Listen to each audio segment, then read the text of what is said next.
The content of this podcast is provided for general informational purposes only and is not intended as, nor should it be considered a substitute for professional medical advice.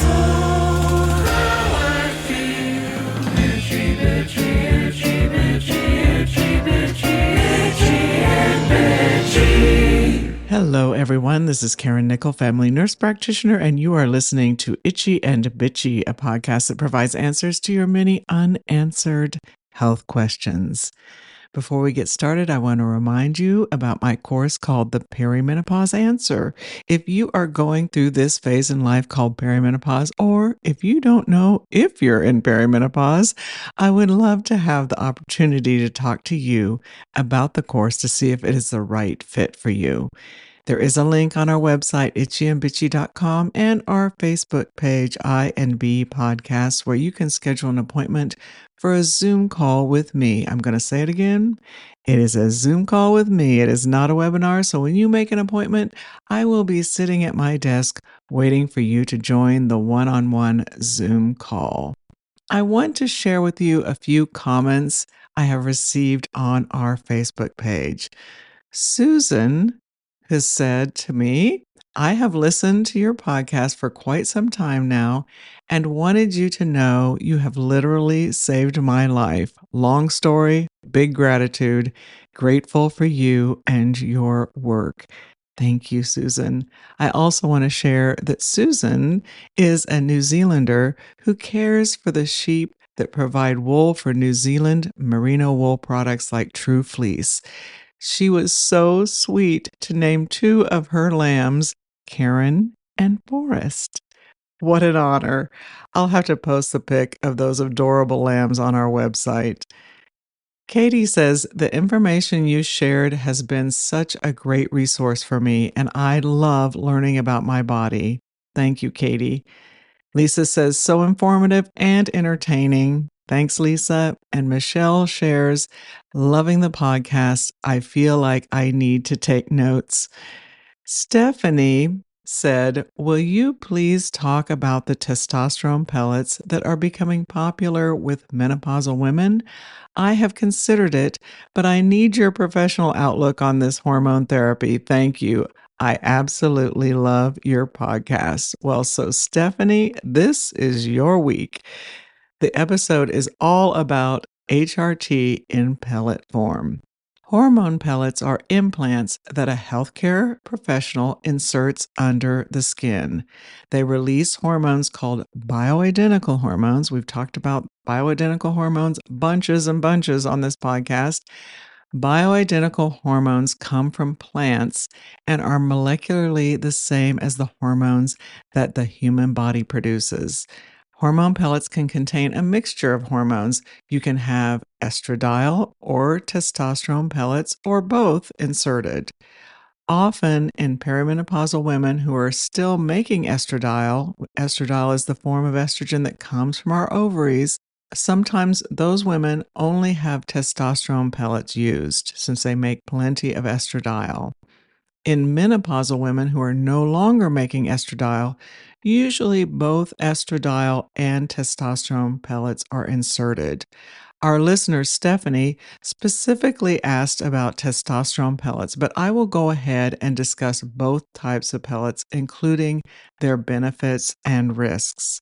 Pellets are compounded by a compounding pharmacy using bioidentical hormones. When making the pellets, many compounding pharmacies use hormones that are manufactured in an FDA-registered and FDA-inspected facility. However, the pellets themselves, once they are mixed by a compounding pharmacy, are not approved by the Food and Drug Administration as a treatment regimen. The hormones that are used are plant-derived from either yams or soy. Although I did not use pellets in my practice, I wrote a lot of prescriptions for compounded HRT. I always used compounders that source their hormones from PCCA, which stands for Professional Compounding Centers of America, which supplies hormones that have been manufactured in FDA-registered and FDA-inspected facilities. So, how does this pellet process go? Well, a healthcare professional will consider factors such as hormone levels, symptoms, and body mass index when working out an appropriate dose of hormone pellets to insert. To insert hormone pellets, a healthcare professional will numb the skin and make a small incision using sterile technique, usually into the upper part of the back hip area, sort of the upper part of the butt. They will then insert one or more hormone pellets underneath the skin using a device called a trocar. This is a sharp little tube. The pellets are placed inside the tube. Then the trocar is inserted into the incision and carefully pushed through the fatty tissue under the skin. Applying this technique as opposed to cutting the tissue prevents additional bleeding and associated bleeding risks. Each pellet is about the size of a tic tac, and they are placed in an inline formation. The number of pellets used vary in number from around 3 pellets for women and 8 to 12 pellets for men. Once the pellets are in good position, the instrument is removed. After the trocar is removed, they close the incision with steri-strips and a stitch or both are placed. Usually it's just steri-strips. Those with steri-strips may be able to remove them after 5 to 7 days. The pellets provide a constant supply of hormones for about 3 months, and sometimes they will last as long as 4 months. After insertion, you will need to follow the healthcare professional's instructions, and here are some of the common post-procedure instructions and information. Apply an ice pack to the area for 15 to 20 minutes to decrease soreness. You may experience swelling and/or redness near the insertion site. It is not unusual to have a pinkish or bloody discoloration of the gauze on the outer dressing. Apply firm pressure over the dressing for 5 minutes if active bleeding occurs. And of course, if you can't get the bleeding stopped, you must call the provider who did the insertion. Avoid scrubbing the insertion site until the incision is healed, which takes about a week. You should avoid hot tubs, baths, saunas, or pools while the dressing is still on. Showering is fine. Women should limit exercise for 2 to 3 days. Walking on a flat surface is permitted.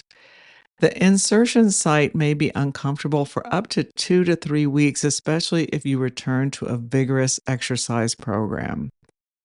The pros and cons of hormone therapy is next up after this quick break. Stay with me.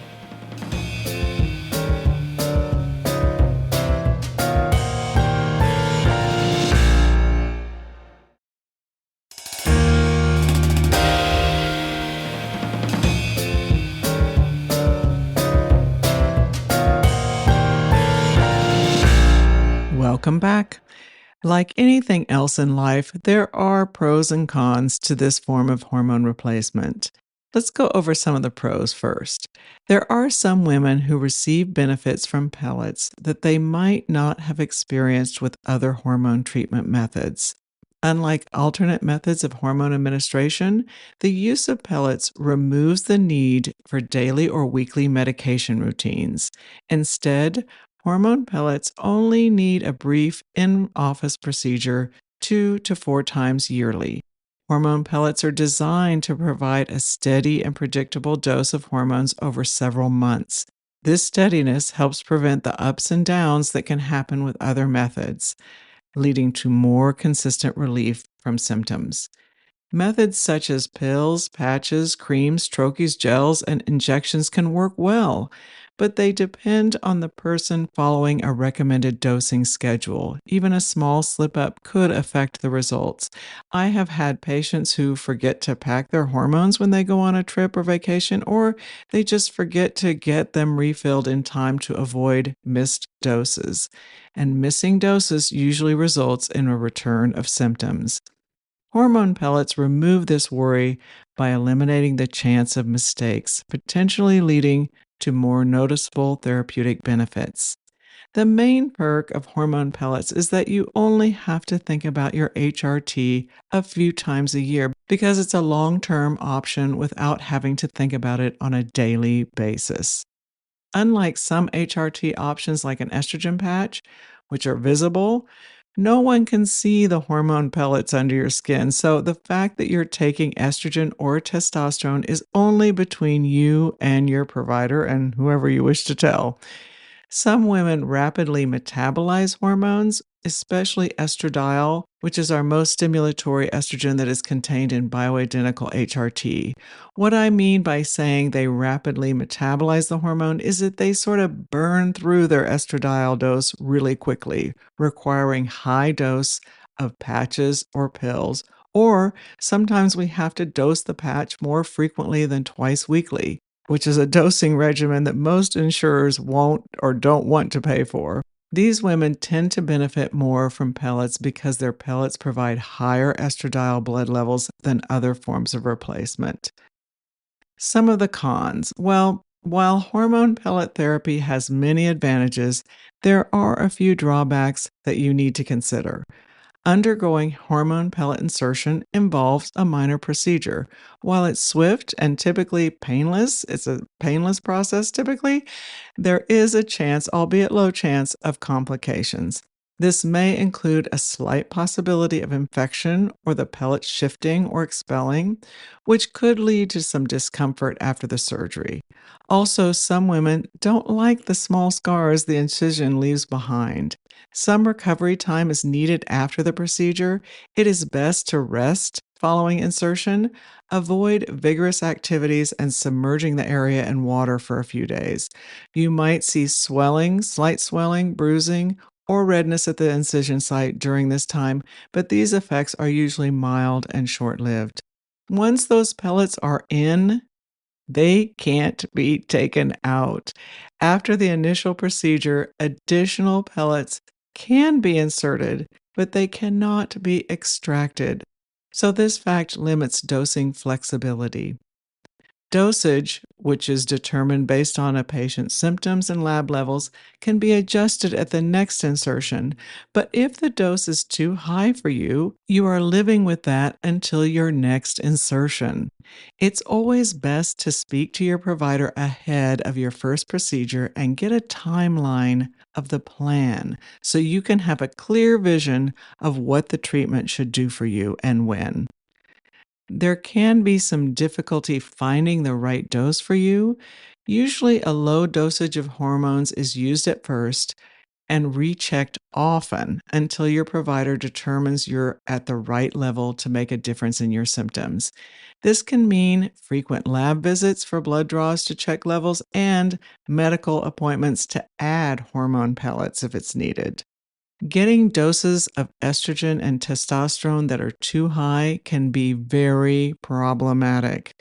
Symptoms of too much estrogen include weight gain, fatigue, mood swings, vaginal bleeding or spotting, period like pains, yeast infection, secretion from the nipples or breast tenderness or enlargement, nausea, vomiting, abdominal cramps, bloating, gallbladder problems, dark skin spots, eye changes, headaches, migraines, weight gain, and decreased libido. Lots of problems with too much estrogen. Too much testosterone can cause symptoms such as acne or oily skin, excessive hair growth in areas such as the face, chest, torso, and back. Not something you want.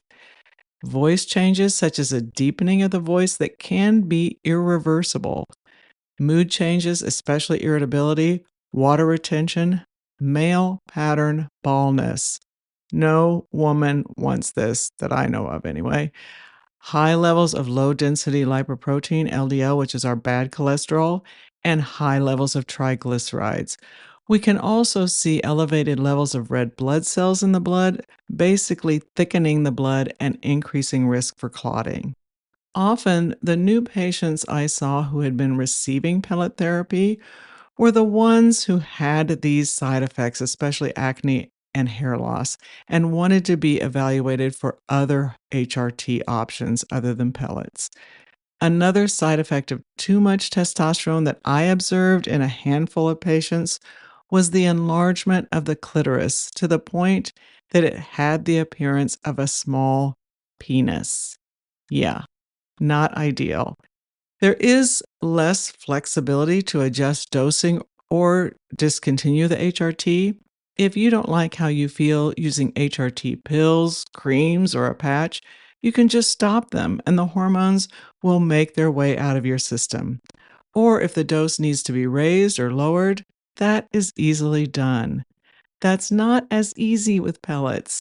After a dose of pellets is inserted, additional pellets, as I said, can be added, but they cannot be taken out. So, as I mentioned earlier, if you don't feel great because your dose is too high, you're stuck with it for 3 to 5 months until the effects taper off. If it is determined that you need more hormone prior to your scheduled follow up for repeat insertion, adjusting your dose may mean new incisions to add those pellets. There can be issues with the incision site, as I mentioned before, and these may include an infection, itchiness, and redness at the incision site, and possibly pellet extrusion. This is when the pellet pokes out of where it was inserted. Pellet extrusions can also cause localized infection, though in one study of over 376,000 patients who received hormone pellets, pellet extrusion only occurred in fewer than 1% of women, so it does not happen often. Pellets are often more expensive than other forms of HRT. One estimate is that pellet treatments have an average annual cost of $1,500 to $1,800, and most insurance companies are unlikely to cover pellets that are compounded bioidentical hormone therapy because they're not FDA approved. Most insurers do cover FDA approved forms of HRT, including patches, pills, and rings. Pellets don't protect against pregnancy. Also, if you are not using some form of birth control and become pregnant while on pellets, you risk exposing the fetus to extra testosterone and estradiol, which is not good. It should come as no surprise that many doctors aren't too keen on prescribing a treatment that's not approved by the FDA due to a lack of evidence for their safety and efficacy. And in most instances, the woman is usually getting much higher doses of estradiol and testosterone that might be needed in order to feel your best. The levels reached using pellets is usually well above the normal range for a woman. The testosterone levels are often in the male range after testosterone pellet insertion in a woman. If you still have your uterus, progesterone must be included to balance the stimulatory effects of estradiol. Progesterone is not used in pellet form. We do not have a progesterone pellet. So if you have estradiol pellets inserted, progesterone should be prescribed for you in cream or pill form. So if you're trying to avoid a daily dose of HRT by using pellets, you are still going to be using progesterone daily when estradiol pellets are inserted. If estradiol levels are too high and or not balanced with progesterone, one of the problems that can occur is an increased risk of uterine cancer or precancer or just very heavy bleeding because these very high levels of estrogen and testosterone can sometimes cause an abnormal buildup in the lining of the uterus. Since pellet therapy is a more aggressive form of HRT, your levels rise much faster and higher than with other forms of HRT. The high levels and rapid increase in levels makes it more likely that you will experience more side effects than with other forms of treatment. Earlier, I listed the symptoms that can happen with too much estradiol or too much testosterone. Is pellet hormone therapy right for you? Well, if you are experiencing symptoms related to hormone imbalance, you may be a candidate for hormone pellet therapy. Symptoms of a hormone imbalance can include mood swings, fatigue or low energy levels, weight gain or difficulty losing weight, insomnia or sleep disturbances, irregular menstrual cycles, hot flashes or night sweats, reduced sex drive, hair thinning or loss, and pellets may be really right for you if you are unable to get relief of your symptoms, like I just listed, with other forms of HRT like pills, patches, injections, or creams. For best results when opting for HRT in pellet form, use a provider who is experienced in pellet dosing and insertion and uses a reputable compounding pharmacy who has third-party testing of the products they produce. Also, I recommend a provider who uses a compounding pharmacy that uses PCCA products, which are manufactured in FDA registered and FDA inspected facilities. When you go to a compounding pharmacy's website, look for the PCAB, Pharmacy Compounding Accreditation Board accredited stamp. I'll put that image for you on the Facebook page and website so you know what to look for. You can always contact a local compounding pharmacy who uses PCCA products and has the PCAB stamp to ask who is prescribing pellets in your area and doing a good job of it. Thank you for listening to and for sharing the podcast with others. Wherever you listen to this podcast, please leave a review and rate the podcast. Your reviews and ratings matter. I encourage you to visit our Facebook page, IMB Podcast, where you can leave comments or questions for me like the other listeners who I mentioned earlier in the episode. Our website is itchyandbitchy.com, where there are blogs with some of our subjects available for you to read.